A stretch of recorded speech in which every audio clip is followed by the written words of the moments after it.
அனைவருக்கும் வணக்கம். 3ஆம் வகுப்பு அறிவியல் எனது உடல் பகுதி 4.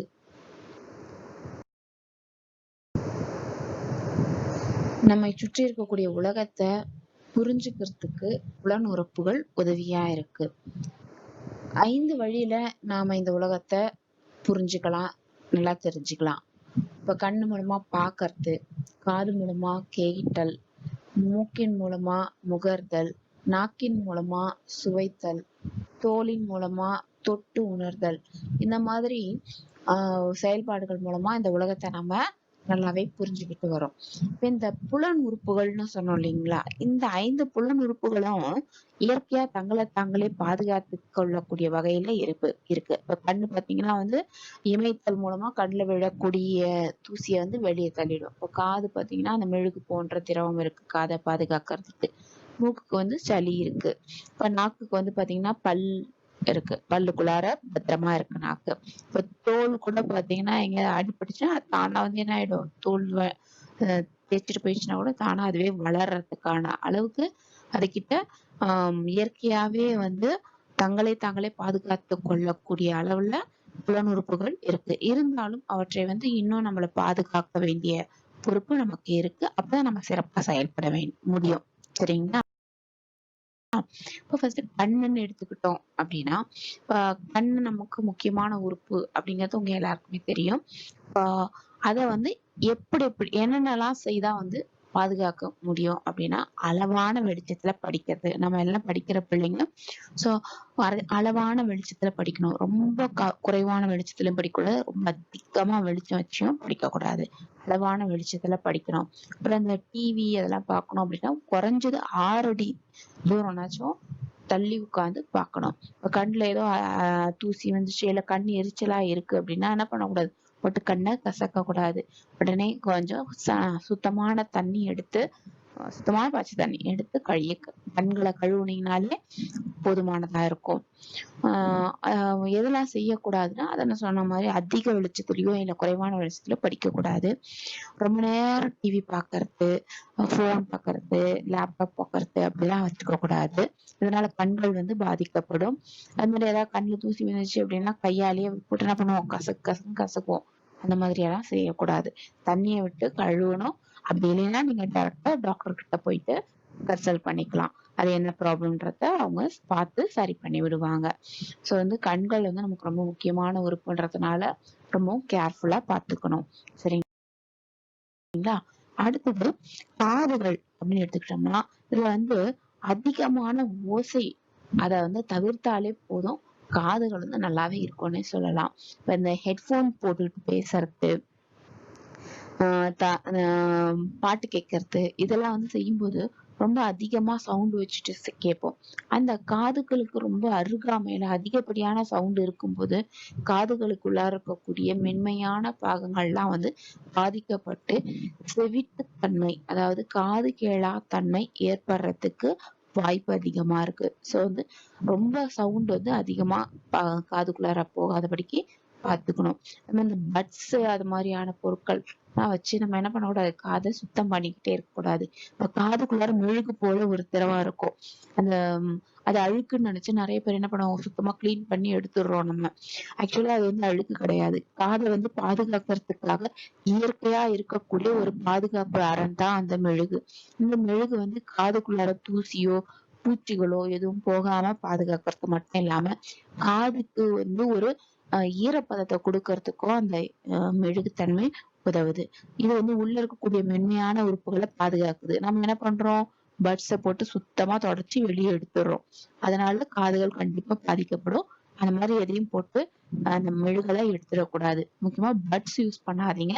அதுல இருக்கக்கூடிய அந்த பஞ்சு சில சமயம் காதுக்குள்ளாரையே மாட்டிக்கிச்சுன்னா அது ரொம்ப ஆபத்தா முடியும்.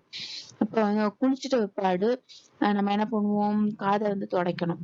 குளிக்கும் போது தண்ணி உள்ள போயிறதுக்கு வாய்ப்பு இருக்கு. நம்ம அப்படியே விட்டுறக்கூடாது. அது காதை துடைக்கணும். அப்ப பட்ஸ் யூஸ் பண்ணலாமான்னா அப்ப கூட நீங்க பட்ஸ் யூஸ் பண்ண வேண்டாம்.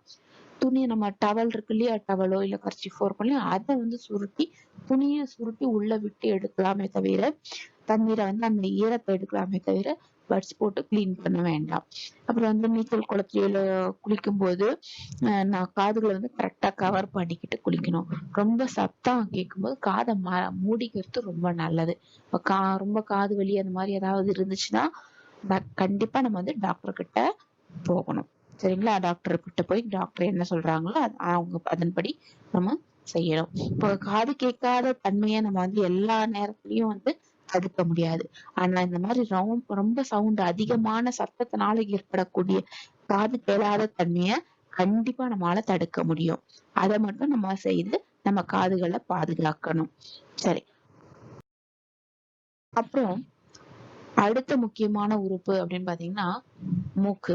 இந்த மூக்குக்குள்ளார எந்த ஒரு பொருளும் உள்ள செய்யக்கூடாது. இந்த குழந்தைங்க நீங்களாம் என்ன பண்ணுவீங்க? பேசிக்கிட்டே கையில சின்ன பொருள் ஏதாவது வச்சுக்கிறீங்கன்னா மூக்கிட்ட எடுத்து போயிட்டு மோந்து பாக்குறேன்னு சொல்லிட்டு வேகமா முகந்து பார்க்கும்போதோ இல்ல கையில வச்சு இப்படி நோண்டிக்கிட்டே இருக்கும் போதோ என்ன ஆகும்? மூக்குள்ளார அந்த பொருள் போறதுக்கு வாய்ப்பு இருக்கு. சோ அந்த மாதிரி எல்லாம் வந்து செய்யாதீங்க. அப்புறம் ஏதாவது மூக்குல ஏதாவது அடைப்பு இருக்கு, மூக்குல சளி இருக்குன்னு சொல்லிட்டு எந்த ஒரு பொருளையும் உள்ள விட்டு சுத்தம் பண்ணக்கூடாது. சளியே பிடிச்சிக்கிட்டா கூட நம்ம என்ன பண்ணணும்? ஆவி பிடிச்சுக்கிட்டா அந்த அடைப்பு போயிடுமே தவிர நீங்க உள்ள எந்த ஒரு பொருளையும் விட்டு கிளீன் பண்ணக்கூடாது. சரிங்களா? மூக்க கண்டிப்பா கையாலேயோ எந்த ஒரு பொருளாலையும் நோண்டவே கூடாது. அப்படி நம்ம எதுவுமே பண்ணாம இருந்தாலே அந்த மூக்கு தன்னைத்தானே சரி செய்து கொள்ளும். இந்த சளி பிடிச்சா மட்டும் ஆவி பிடிச்சா போதும். சரிங்களா? அடுத்து வந்து பாத்தீங்கன்னா நாக்கு. நாக்குல வந்து எப்படி பாதுகாக்கலாம் அப்படின்னா டெய்லி பல் தேய்க்கிறது மூலமா பாதுகாக்கலாம். பற்கள் சுத்தமாவும் இருந்துச்சுன்னா நாக்கும் நல்லா இருக்கும் சொல்லலாம். அதுவும் இல்லாம பல் தேய்க்கிறது மட்டும் இல்லாம பல் தேய்க்கும் போதே தினமும் நாக்குல வந்து என்ன பண்ணணும், லைட்டா இப்பெல்லாம் வந்து பிரஷ்ஷுக்கு பின்னாடியே வந்து நாக்க சுத்தம் பண்றதுக்கான சில அமைப்புகள்லாம் கொடுத்துருக்காங்க. அதை வச்சு நாக்கை வந்து நம்ம தினமும் சுத்தம் பண்ணிக்கலாம். இல்ல நாக்கு வழிப்பான்னு தனியா இருக்கு, அதை கொண்டு கூட சுத்தம் பண்ணிக்கலாம். இந்த மாதிரி நல்லா சுத்தமா வச்சிருக்கக்கூடிய நாக்குனால நமக்கு நன்மைகள் உண்டு. சப்போஸ் அந்த மாதிரி எதுவும் செய்யல, சுத்தமா வைக்கல அப்படின்னா வாய் வந்து நாத்தடிக்க ஆரம்பிக்கும். அப்புறம் வந்து நோய்கள் பரவறதுக்கும் வாய்ப்பாகிடும். அதனால வந்து நீங்க டெய்லி பல்லு தேய்ங்க. பல் தேய்க்கும் போது நாக்கை வந்து சுத்தம் பண்ண மறக்காதீங்க. அடுத்த கடைசியா நம்ம வந்து புலனுறுப்புகள்ல தோல் அப்படின்றத பார்க்கலாம். தோல்னால நமக்கு என்ன இது வந்து நமக்கு எது தொட்டு உணர்கிறோம். சோ வந்து நம்மளை சுத்தி நம்ம உடலை போர்த்தி இருக்கக்கூடிய இந்த தோலை வந்து நம்ம சுத்தமா வச்சுக்கணும். அதுக்கு நம்ம டெய்லி குளிக்கணும். தினமும் குளிக்கணும். குளிக்கும்போது மென் சோப்பை பயன்படுத்தி குளிக்கணும். தோலை வந்து உலர்வாகவும் சுத்தமாகவும் வச்சுக்கணும். சுத்தமான துணியால உடலை அப்பப்ப என்ன பண்ணணும்? தொடச்சி விட்டுக்கணும். தோல்ல ஏதோ அரிப்போ இல்ல காயமோ ஏதாவது இருந்துச்சுன்னா நம்ம டாக்டர் கிட்ட போய் அதை சரி பண்ணிக்கணும். சரிங்களா? அடுத்தது பாத்தீங்கன்னா இந்த மாதிரியான புலன் உறுப்புகள்ல சில பேருக்கு என்ன ஆகும்னா ஏதாவது ஒரு சில குறைபாடுகள் இருக்கும். இந்த புலன் உறுப்புகள்ல ஏற்படக்கூடிய குறைபாடுகள் காரணமா அவங்களால இயங்க முடியாத அளவுக்கு இருக்கும். அப்படி இருக்கிறவங்களை வந்து மாற்றுத்திறனாளிகள் அப்படின்னு சொல்லுவாங்க. சரிங்களா? அவங்களால வந்து அந்த ஒரு புலனை வந்து பயன்படுத்த முடியாம இருக்கலாம். ஆனா அவங்களுக்கு வேற ஒரு திறன் வந்து ரொம்ப அதிகமாவே இருக்கும். சரிங்களா? சோ வந்து அவங்கள வந்து மாற்றுத்திறனாளிகள் அப்படின்னு சொல்லி கூப்பிடுவாங்க. மாற்றுத்திறனாளிகளுக்கு வந்து நீங்க வந்து கண்டிப்பா நம்ம எல்லாருமே வந்து உதவணும். நம்மளை சுத்தி இருக்கிற சக மனிதர்கள் போலவே அவங்களையும் நடத்தணும். முதல்ல அவங்களுக்கு உதவி தேவைப்படுதான்றத கேட்கணும். அவங்க கேட்காம நம்ம வந்து போயிட்டு உதவி செய்யக்கூடாது. ஏன்னா அது வந்து அவங்களுக்கு மனதளவுல ரொம்பவே வருத்தமா ஃபீல் பண்ணுவாங்க. அதனால நம்ம வந்து அவங்களுக்கு உதவி தேவையான்னு கேட்டுட்டு அப்புறம் அவங்களுக்கு என்ன உதவி தேவையோ அதை நம்ம செய்து கொடுக்கணும். அவங்க கிட்ட தெளிவாகவும் கவனமாகவும் பேசணும். அவங்க பேசக்கூடிய சொற்களை வந்து நல்லா கவனிச்சுக்கிட்டா நல்லா இருக்கும். அப்புறம் வந்து அவங்க நேரடியான சொற்களை வந்து பயன்படுத்தணும். மறைமுகமான சொற்களை அவங்க கிட்ட பயன்படுத்த வேண்டாம். பட்ட பெயர்கள் வச்சு கூப்பிடுறது அது மாதிரிலாம் செய்யும்போது அவங்க ரொம்பவே வருத்தப்படுவாங்க. அந்த மாதிரி கேலி பேசக்கூடாது. அப்புறம் அவங்களுடைய உபகரணங்கள் அவங்க வந்து இயங்குறதுக்கு பயன்படக்கூடிய உபகரணங்களை வந்து நாம வந்து பத்திரமா வந்து அவங்களா கூட சேர்ந்து பாதுகாக்கணும். அதை விட்டுட்டு அதை வந்து நம்ம சேதப்படுத்துறது அவங்களுக்கு தொந்தரவு கொடுக்கறது இந்த மாதிரி எல்லாம் செய்யும் போது அது வந்து மனிதாபிமானமற்ற ஒரு செயலாதான் பார்க்கப்படும். சரிங்களா? அதுக்குன்னு அவங்க கிட்ட வந்து நீங்க பரிதாபமா இல்ல அவங்க செய்யக்கூடிய செயல்களை பார்த்து ரொம்ப ஆச்சரியப்படுறதோ செய்ய வேண்டாம். அவங்களுக்கு வந்து என்ன பண்ணலாம், ஒரு சக மனிதர், நம்ம ஃப்ரெண்டு, சாதாரண ஒரு மனுஷனா, ஒரு இயல்பான ஒரு மனுஷனா அவங்கள நடத்தினாலே அவங்களுக்கு செய்யக்கூடிய மிகப்பெரிய உதவியா இருக்கும். அப்போ ஒரு ரோட்ல போறோம், ரோடு கிராஸ் பண்ணணும் அப்படின்னா அவங்களால முடியுமா முடியாதான்றதை நம்ம ஃபர்ஸ்ட் கேட்கணும் அவங்க கிட்ட. நான் உங்களுக்கு உதவிட்டுமா அப்படின்னு கேட்டோம்னா அவங்க சொல்லுவாங்க, எனக்கு ஹெல்ப் பண்ணுங்க, எனக்கு உதவி செய்யுங்க அப்படி சொல்லுவாங்க. அப்படி சொல்லும் போது நம்ம கிராஸ் பண்ணலாம். இல்லைன்னா அவங்க வந்து இல்ல என்னை விட்டுங்க நானே போய்க்குவேன் எனக்கு தெரியும் அப்படின்னாங்கன்னா, ஓகே சந்தோஷம் போயிட்டு வாங்கன்னு சொல்லி நம்ம சந்தோஷமா அவங்கள அனுமதிக்கணும். சரிங்களா? அத வந்து அவங்களுடைய திமிர்ன்னு நம்ம வந்து தவறா புரிஞ்சுக்க கூடாது. அதே சமயம் அவங்க வந்து அவங்களால முடியாது அப்படின்னு சொல்லிட்டு நாம அவங்க மேல தேவையில்லாம இரக்கம் கொள்ளவும் வேண்டாம். அவங்கள வந்து சக மனிதர்களா நடத்தணும். அவங்களுக்கு உதவி தேவைப்படும் போது கண்டிப்பா நாம உதவி செய்யணும். சரிங்களா? சரி. இப்ப இந்த புலன் உறுப்புகளை பார்த்தோம். அவங்க அதுல குறைபாடு இருக்கிறவங்களையும் பார்த்தோம். அடுத்தது இந்த உறுப்புகள், மற்ற உடல் உறுப்புகளை நம்ம வந்து நல்லா ஆரோக்கியமா வச்சுக்கணும்னா முக்கியமானது உடற்பயிற்சி. நம்ம உடலை வந்து நோய்கள் கிட்ட இருந்து நம்மளை பாதுகாக்கிறது இந்த உடற்பயிற்சினே சொல்லலாம். உடல் சீரான எடையில இருக்கும்போது எந்த ஒரு நோயுமே வராது. சரிங்களா? அப்ப அந்த உடற்பயிற்சி செய்யறது மூலமா உடல் சீரான எடையில இருக்கும். நோய்கள் எதுவும் வராது. தசைகள், எலும்புகள்லாம் நல்ல வலிமையாகும். நல்ல தூக்கம் வரும். நமக்கு நல்ல எனர்ஜி, ஆற்றல் கிடைக்கும். நல்ல ஸ்ட்ராங்கான தோலு, நல்ல மூளை. மூளை பார்த்தீங்கன்னா நல்ல ஆக்டிவா இருக்கும்.